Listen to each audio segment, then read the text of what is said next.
ವೀಕ್ಷಕರೇ, 2015ರಲ್ಲಿ ಗುಜರಾತ್ನ ರಾಜ್ಕೋಟ್ ನಗರದಲ್ಲಿ 8 ಕಿಲೋಮೀಟರ್ ಉದ್ದದ ಶೋಭಾಯಾತ್ರೆ ನಡೆದಿತ್ತು. ಇದು ಯಾವುದೋ ಪಕ್ಷದ ಪ್ರಚಾರಕ್ಕಾಗಿ ಅಥವಾ ಯಾರ್ದೋ ಗೌರವಾರ್ಥವಾಗಿ ನಡೆದಂತ ರ್ಯಾಲಿ ಅಲ್ಲ, ಅದೊಂದು ಮದುವೆಯ ಮೆರವಣಿಗೆಯಾಗಿತ್ತು. ಈ ಒಂದು ಮೆರವಣಿಗೆಯಲ್ಲಿ 5,000 ಜನ ಚಿನ್ನದಿಂದ ಅಲಂಕೃತಗೊಂಡಂತ ಒಂಟೆಗಳು ಮತ್ತು ಕುದುರೆಗಳ ಮೇಲೆ 30 ರಾಜ್ಕುಮಾರರು ಕುಳಿತಿದ್ರು. ಅವರೆಲ್ಲರ ಮಧ್ಯ ದೊಡ್ಡ ಆನೆ ಮೇಲೆ ಚಿನ್ನದ ಸಿಂಹಾಸನ ಹಾಕೊಂಡು ವರ ಕೂತಿದ್ದ. ಇದು ಯಾರ ಮದುವೆಯ ಮೆರವಣಿಗೆ ಅಂದ್ರೆ ರಾಜ್ಕೋಟ್ನ 17ನೇ ರಾಜ ಮದಾನ್ ಸಿಂಗ್ ಜಡೇಜಾ ಅವ್ರ ಮಗ ಜಯದೀಪ್ ಜಡೇಜಾ ಅವ್ರದು. ನಮ್ಮ ರಾಜ ಮಹಾರಾಜರ ಬಳಿ ಅದೆಷ್ಟು ಸಂಪತ್ತಿತ್ತು ಅಂದ್ರೆ ಈ ಬಗ್ಗೆ ಗೊತ್ತಾದಂತ ಬ್ರಿಟಿಷರೇ ದಂಗಾಗಿ ಹೋಗಿದ್ರು. ಇವತ್ತು ಕಾಣೋದಕ್ಕೆ ಸಿಗುವಂತ ಹೆಚ್ಚಿನ ಐಷಾರಾಮಿ ಬಂಗಲೆಗಳು ಮತ್ತು ವಿಲ್ಲಾಗಳು ಒಂದ್ ಕಾಲದಲ್ಲಿ ರಾಜ ಕುಟುಂಬಗಳು ವಾಸ ಮಾಡ್ತಿದ್ದಂತ ಅರಮನೆಗಳಾಗಿದ್ವು. ಈ ಅರಮನೆಗಳ ಒಳಗೆ ಅದೆಂತ ಐಷಾರಾಮಿ ಜಗತ್ತು ಅಡಗಿತ್ತು ಅಂತ ಅದರ ಅಂದಾಜು ಇವತ್ಗೂ ರಹಸ್ಯವಾಗಿದೆ. ವೀಕ್ಷಕರೇ, ಇದು ಹೈದರಾಬಾದ್ನ ತಾಜ್ ಫಲಕ್ನುಮಾ ಪ್ಯಾಲೇಸ್. ಇದು ಇವತ್ತು ಅತ್ಯಂತ ಸುಂದರವಾದಂತ ಐಷಾರಾಮಿ ಹೋಟೆಲ್ ಆಗಿದೆ. ಆದ್ರೆ ಇಲ್ಲಿ ವಾಸಿಸುತ್ತಿದ್ದಂತ ನಿಜಾಮರ ಇತಿಹಾಸ ಇನ್ನೂ ಕೂಡ ಜೀವಂತವಾಗಿದೆ. ಅಲ್ಲಿನ ಕೊನೆಯ ನಿಜಾಮ ಮೀರ್ ಉಸ್ಮಾನ್ ಅಲಿ ಖಾನ್ನ ಕಾಲದಲ್ಲಿ ಆತ ವಿಶ್ವದ ಅತ್ಯಂತ ಶ್ರೀಮಂತ ವ್ಯಕ್ತಿ ಅಂತಾನೆ ಪರಿಗಣಿಸಲ್ಪಟ್ಟಿದ್ದ. 1967ರಲ್ಲಿ ಅವನ ಮರಣದ ಸಮಯದಲ್ಲಿ 14,718 ಜನ ಅವರ ಅರಮನೆಯಲ್ಲಿ ಕೆಲಸ ಮಾಡ್ತಿದ್ರು. ಈ ಒಂದು ಅರಮನೆಯಲ್ಲಿ ಸುಮಾರು 3,000 ಜನ ಬಾಡಿಗಾರ್ಡ್ಗಳಿದ್ರು. ನೀರನ್ನು ಒದಗಿಸೋದಕ್ಕೆ ಸುಮಾರು 28 ಜನ ಮತ್ತು ಅಲಂಕಾರ ದೀಪಗಳನ್ನ ಕ್ಲೀನ್ ಮಾಡೋದಕ್ಕೆ 38 ಜನ ಇದ್ರು. ಜೊತೆಗೆ ಆ ನಿಜಾಮರು ಒಂದು ವಿಶಿಷ್ಟವಾದಂತ ವಸ್ತುವನ್ನ ಹೊಂದಿದ್ರು. ಅದಕ್ಕಾಗಿನ ಜನ ಇವತ್ಗೂ ಅವರನ್ನ ನೆನಪಿಸ್ಕೊಳ್ತಾರೆ. ಅದೇನಪ್ಪಾ ಅಂದ್ರೆ ಕೋಹಿನೂರ್ಗಿಂತಲೂ ಕೂಡ ದೊಡ್ಡದಾದಂತಹ ಒಂದು ವಜ್ರ ಅವ್ರ ಬಳಿ ಇತ್ತು. 184 ಕ್ಯಾರೆಟ್ನ ಆ ವಜ್ರದ ಬೆಲೆ ಇವತ್ಗೂ ಅಂದಾಜು 1,000 ಕೋಟಿ ರೂಪಾಯಿ ಆಗುತ್ತೆ. ಆದ್ರೆ ನಿಜಾಮ್ರು ಅದನ್ನ ಪೇಪರ್ ವೆಟ್ ಆಗಿ ಬಳಸ್ತಿದ್ರು. ಒಂದು ಮಾಹಿತಿಯ ಪ್ರಕಾರ 19ನೇ ಶತಮಾನದಲ್ಲಿ ಯುರೋಪಿಯನ್ ವಜ್ರದ ವ್ಯಾಪಾರಿ ಅಲೆಕ್ಸಾಂಡರ್ ಮಾಲ್ಕಮ್ ಜಾಕೋಬ್ ಈ ಒಂದು ವಜ್ರವನ್ನ ಹೈದರಾಬಾದ್ ನಿಜಾಮರಿಗೆ ಕೊಟ್ಟಿದ್ದ. ಆದ್ರೆ ಆ ವಜ್ರವನ್ನ ನೋಡಿದ ತಕ್ಷಣ ನಿಜಾಮನಿಗೆ ಅದು ಇಷ್ಟ ಆಗ್ಲಿಲ್ಲ. ಆದ್ರಿಂದ ಅವನು ಅದನ್ನ ಪೇಪರ್ ವೆಟ್ ಆಗಿ ಬಳಸಿ ಕೊನೆಗೆ ಒಂದು ಶೂನಲ್ಲಿ ಹಾಕಿಟ್ಟಿದ್ದ. ಅವನ ಮರಣದ ನಂತರ ಒಂದಿನ ಅರಮನೆ ಸ್ವಚ್ಛಗೊಳಿಸುವಂತ ಸಂದರ್ಭದಲ್ಲಿ ಅಲ್ಲಿ ಕೆಲಸ ಮಾಡ್ತಿದ್ದಂತ ಸೇವಕನಿಗೆ ಈ ಒಂದು ವಜ್ರ ಸಿಕ್ಕಿತ್ತು. ಆದ್ರೆ ಈ ವಜ್ರ ಎಷ್ಟು ಅಪರೂಪದ್ದು ಅಂತ ಆಗ ಯಾರಿಗೂ ಗೊತ್ತಿರಲಿಲ್ಲ. ಈ ನಿಜಾಮನ ಖಜಾನೆಯಲ್ಲಿ ಇಂಥ ಇನ್ನೂ ಅನೇಕ ರಹಸ್ಯಗಳು ಅಡಗಿದ್ವು. ಅವತ್ತಿನ ಕಾಲದ ಆತನ ಸಂಪತ್ತನ್ನ ಲೆಕ್ಕ ಹಾಕೋದಾದರೆ ಇವತ್ತಿನ ಕಾಲದಲ್ಲಿ ಅಂದಾಜು ಅದರ ಮೊತ್ತ ಸುಮಾರು 19 ಲಕ್ಷ ಕೋಟಿ ಆಗುತ್ತೆ. ಆ ಒಂದು ಡೈಮಂಡ್ ರೀತಿನೇ ಈ ನಿಜಾಮ ಅನೇಕ ವಜ್ರಗಳು, ಆಭರಣಗಳು, ಚಿನ್ನ ಮತ್ತು ಬೆಳ್ಳಿಯ ಒಡವೆಗಳು, ಕಾರುಗಳು, ಅರಮನೆಗಳು, ಭೂಮಿ ಎಲ್ಲವನ್ನೂ ಕೂಡ ಹೊಂದಿದ್ದ. ತಮ್ಮ ಸಂಪತ್ತನ್ನ ಕದಿತಾರೆ ಎಂಬ ಭಯದಿಂದ ನಿಜಾಮ ತನ್ನ ಅರಮನೆಗಳ ಸುತ್ತಲೂ ಕೂಡ ಸಂಪತ್ತನ್ನ ಹೂತಿಟ್ಟಿದ್ದ ಅಂತ ಹೇಳಲಾಗುತ್ತೆ. ಆದ್ರೆ ಅದು ಇಲ್ಲಿವರೆಗೂ ಯಾರಿಗೂ ಪತ್ತೆಯಾಗಿಲ್ಲ. ಹಾಗೇನೆ ಆತನ ಬಳಿ ಜಗತ್ತಿನ ಅತಿ ದೊಡ್ಡ 12 kg ತೂಕದ ಬಂಗಾರದ ನಾಣ್ಯ ಇತ್ತು. ಅದು ಕೂಡ ಎಲ್ಲಿದೆ ಎಂಬುದು ಇವತ್ತಿಗೂ ಪತ್ತೆಯಾಗಿಲ್ಲ. ಇನ್ನು ಕಾರ್ಟಿಯರ್. ವೀಕ್ಷಕರೇ, ಇದೊಂದು ಇಟಾಲಿಯನ್ ಐಷಾರಾಮಿ ಬ್ರಾಂಡ್ ಆಗಿದ್ದು 1842ರಲ್ಲಿ ಸ್ಥಾಪನೆ ಆಯಿತು. ನಂತರ 1928ರಲ್ಲಿ ಅವರಿಗೆ ಅತ್ಯಂತ ದುಬಾರಿ ಆರ್ಡರ್ ಸಿಕ್ಕಿತ್ತು. ಆ ಒಂದು ಆರ್ಡರ್ ಕೊಟ್ಟವರು ಪಟಿಯಾಲದ ಮಹಾರಾಜ ಭೂಪಿಂದರ್ ಸಿಂಗ್. ಅವರು ಜಗತ್ತಿನ 7ನೇ ಅತಿ ದೊಡ್ಡ ವಜ್ರ ಇದ್ದಂತ ನೆಕ್ಲೆಸ್ ಅನ್ನ ಆರ್ಡರ್ ಮಾಡಿದ್ರು. ವಜ್ರಹಾರ, ಗಾಡಿ, ಬಂಗಲೆ, ಸ್ಪೋರ್ಟ್ಸ್ ಬಗ್ಗೆ ಸಾಕಷ್ಟು ಒಲವನ್ನ ಹೊಂದಿದಂತ ಅವರು ಅಂತಾರಾಷ್ಟ್ರೀಯ ಕ್ರಿಕೆಟ್ನಲ್ಲೂ ಕೂಡ ಭಾರತವನ್ನ ಪ್ರತಿನಿಧಿಸಿದ್ರು. ಅವರ ಮೋತಿಬಾಗ್ ಪ್ಯಾಲೇಸ್ ಇವತ್ತು ನ್ಯಾಷನಲ್ ಇನ್ಸ್ಟಿಟ್ಯೂಟ್ ಆಫ್ ಸ್ಪೋರ್ಟ್ಸ್ ಆಗಿದೆ.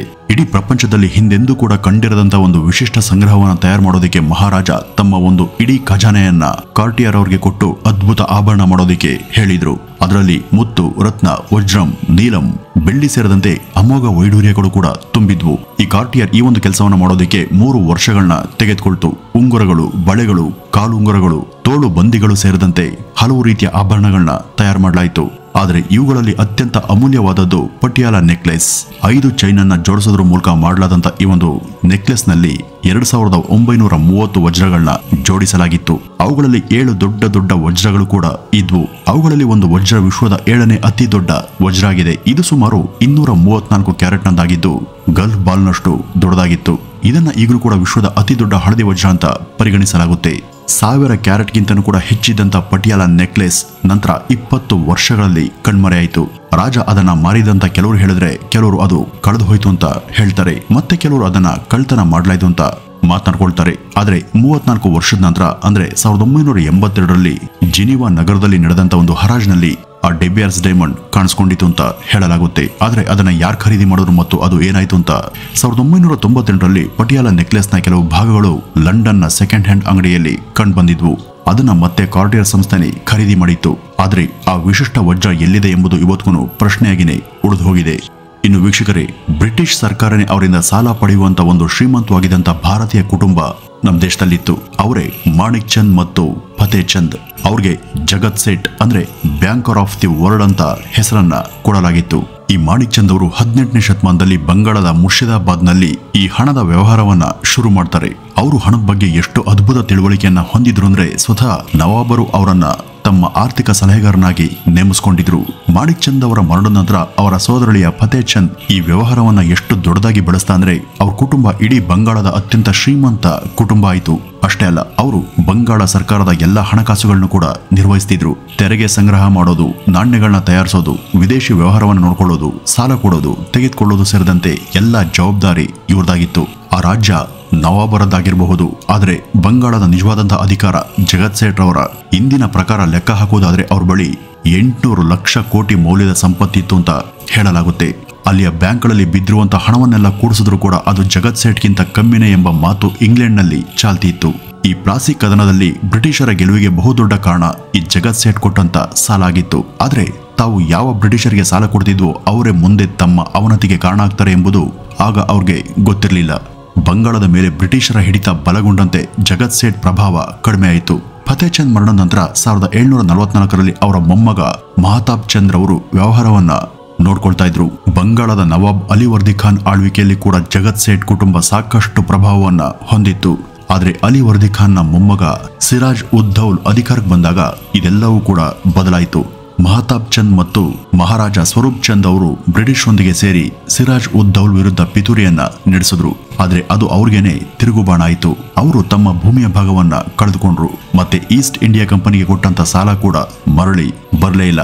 1900ರ ಹೊತ್ತಿಗೆ ಜಗತ್ ಸೇಠ್ ಎಂಬ ಹೆಸರು ಕಣ್ಮರೆಯಾಗಿ ಹೋಯಿತು. ಕಾಲ ಉಳಿದಂತೆ ಭಾರತದ ರಾಜ ಮಹಾರಾಜರ ಶಕ್ತಿ ಕ್ರಮೇಣ ಕುಸಿತು. ಹಾಗೇನೆ ತನ್ನ ವೈಭವ ಮತ್ತು ಸಂಪತ್ತಿಂದ ಪ್ರಪಂಚಾದ್ಯಂತ ಪ್ರಸಿದ್ಧವಾದಂತಹ ಕುಟುಂಬ ಹೇಳ ಹೆಸರಿಲ್ಲದಂತಾಯ್ತು.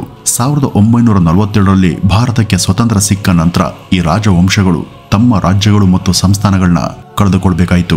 ಒಂದ್ ಕಾಲದಲ್ಲಿ ತಮ್ಮ ರಾಜ್ಯಗಳ ಒಡೆಯರಾಗಿದ್ದಂತ ರಾಜರನ್ನ ಆಗ್ಲೂ ಅಲ್ಲಿನ ಜನ ಮಹಾರಾಜ ಅಥವಾ ಸರ್ಕಾರ್ ಎಂಬ ಹೆಸರಿನಿಂದ ಕರೀತಾ ಇದ್ರು. ಆದ್ರೆ ಅವರು ಸಂಪತ್ತನ್ನೆಲ್ಲ ಕಳೆದುಕೊಂಡು ಸರ್ಕಾರ ಕೊಡ್ತಿದ್ದಂತ ಗೌರವಧನಕ್ಕೆ ಕೈಯನ್ನ ಚಾಚಬೇಕಾಯಿತು. ಮುಂದೆ 1971ರಲ್ಲಿ ಆ ಹಣ ಕೊಡೋದನ್ನ ಕೂಡ ಸರ್ಕಾರ ನಿಲ್ಲಿಸಿತ್ತು. ಇದರೊಂದಿಗೆ ಅವರ ಉಳಿದ ಚಿಕ್ಕ ಪುಟ್ಟ ಮನೆತನಗಳು ಕೂಡ ಅಂತ್ಯಗೊಂಡವು. ಕೆಲವು ರಾಜವಂಶರು ಕಾಲಕ್ಕೆ ತಕ್ಕಂತೆ ಹೊಸ ರೂಪದಲ್ಲಿ ತಮ್ಮ ಅಸ್ತಿತ್ವವನ್ನ ಜೀವಂತವಾಗಿಡೋದಕ್ಕೆ ಪ್ರಯತ್ನ ಪಟ್ಟರು. ತಮ್ಮ ಅರಮನೆಗಳನ್ನ ಹೆರಿಟೇಜ್ ಹೋಟೆಲ್ಗಳಾಗಿ ಪರಿವರ್ತಿಸಿದ್ರು. ಉದಾಹರಣೆಗೆ ಉದಯಪುರದ ಸಿಟಿ ಪ್ಯಾಲೇಸ್ ಮತ್ತು ಜೈಪುರದ ರಾಮ್ಬಾಗ್ ಪ್ಯಾಲೇಸ್ ಹಾಗೂ ನಮ್ಮ ಮೈಸೂರಿನ ಲಲಿತ್ ಮಹಲ್ ಪ್ಯಾಲೇಸ್. ಹೀಗೆ ಕೆಲವರು ತಮಗಾಗಿ ಹೊಸ ಐಡೆಂಟಿಟಿಯನ್ನ ಸೃಷ್ಟಿ ಮಾಡಿಕೊಂಡ್ರು. ಪಟೋಡಿ ಕುಟುಂಬದ ವಾರಸ್ದಾರರಾದಂತಹ ಸೈಫ್ ಅಲಿ ಖಾನ್ ಬಾಲಿವುಡ್ ಪ್ರವೇಶ ಮಾಡಿ ಯಶಸ್ವಿ ನಟ ಅಂತ ಕರೆಸ್ಕೊಂಡ್ರು. ಮಧ್ಯಪ್ರದೇಶದ ಸಿಂಧಿಯಾ ಕುಟುಂಬ ಈಗಲೂ ಕೂಡ ರಾಜಕೀಯದಲ್ಲಿ ಪ್ರಮುಖ ಪಾತ್ರವನ್ನ ವಹಿಸಿದೆ. ಆದರೆ ಹೆಚ್ಚಿನ ರಾಜ ಮಹಾರಾಜರು ತಮ್ಮ ಗುರುತನ್ನ ಕಳೆದುಕೊಂಡಿದ್ದಾರೆ. ಒಂದ್ ಕಾಲದಲ್ಲಿ ಭಾರತದ ಪುಟಗಳಲ್ಲಿ ರಾರಾಜಿಸಿದಂತ ಅವರ ಸಂಪತ್ತು, ಅವರ ಅರಮನೆಗಳು ಇವತ್ತು ಕೇವಲ ಇತಿಹಾಸದ ಪುಸ್ತಕಗಳಲ್ಲಿ ಹಾಗೂ ವಸ್ತು ಸಂಗ್ರಹಾಲಯಗಳಲ್ಲಿ ಮಾತ್ರ ಉಳಿದಿದೆ. ವೀಕ್ಷಕರೇ, ಇದಿಷ್ಟು ಇವತ್ತಿನ ಈ ಒಂದು ವಿಡಿಯೋದ ಮಾಹಿತಿ. ಮತ್ತೆ ಮುಂದಿನ ವಿಡಿಯೋದಲ್ಲಿ ಇನ್ನೊಂದು ಟಾಪಿಕ್ನೊಂದಿಗೆ ಭೇಟಿಯಾಗೋಣ. ಅಲ್ಲಿವರೆಗೂ ನಮಸ್ಕಾರ.